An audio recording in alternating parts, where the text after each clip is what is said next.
Saya punya kitab namanya Khilyatul Auliya wa Tabaqatul Asfiya. Itu syarat kamu kalau daftar wali harus punya kitab itu. Khilyatul Auliya wa Tabaqatul Asfiya.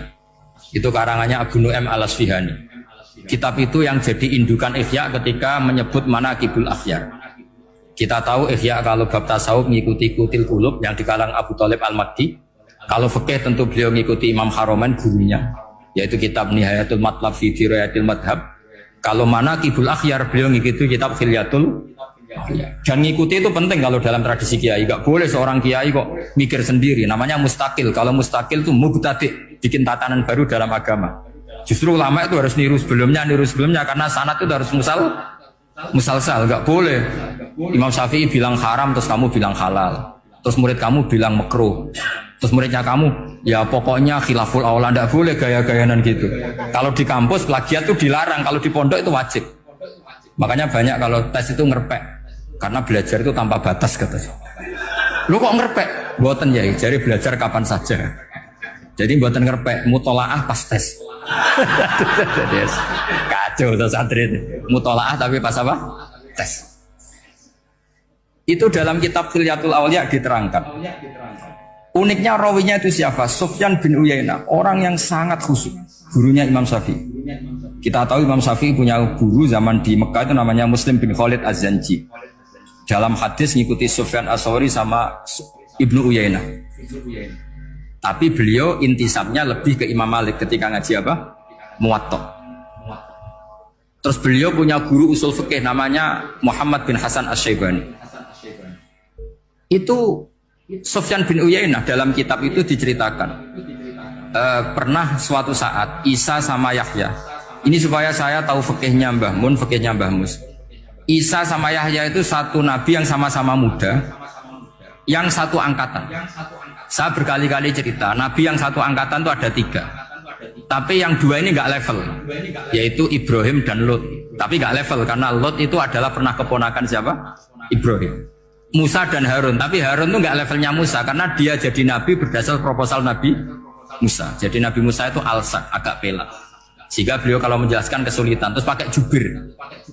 Makanya kemarin itu ada wali yang kalau ngomong pakai apa? Jubir. Akhirnya Nabi Musa ngendikan apa? Waj'alli waziran min ahli Haruna akhi usdud bihi azri wa asyrikhu fi amri. Ya Allah, saya ini lisannya agak pati fasih, tolong Harun sing huwa afsahu minni lisanan, yang lisannya lebih fasih tolong jadikan nabi. Sama Allah dituruti, Harun jadi apa?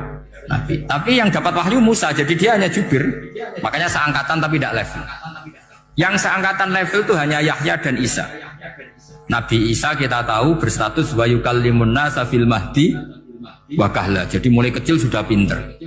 Nabi Yahya ya gak kalah keren. Ya Yahya khudil kitab bi quwwah wa atainal hukma Sobia, ketika kecil sudah pintar. Jadi ini rivalitas dalam ilmu. Makanya khilaf itu penting.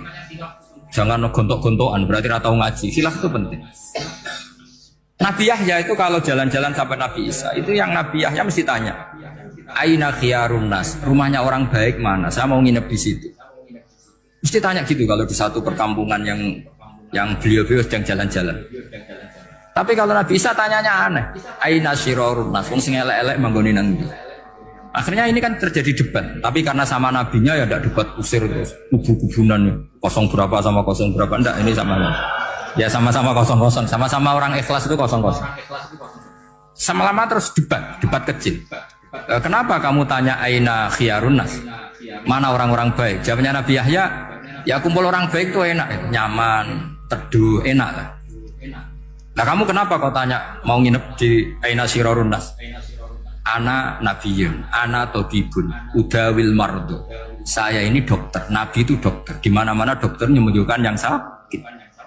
Kalau Anda peneliti penyakit, cari daerah yang banyak endemik penyakit apa yang daerah sehat? Daerah yang kena endemik penyakit. Tapi problemnya Anda sendiri berpenyakit dan kalau ke situ tambah nemen. Ya sama. Kalau kamu kira-kira tidak kuat ya jangan kumpul orang yang seperti itu. Kamu tidak kuat kan? Malah katut.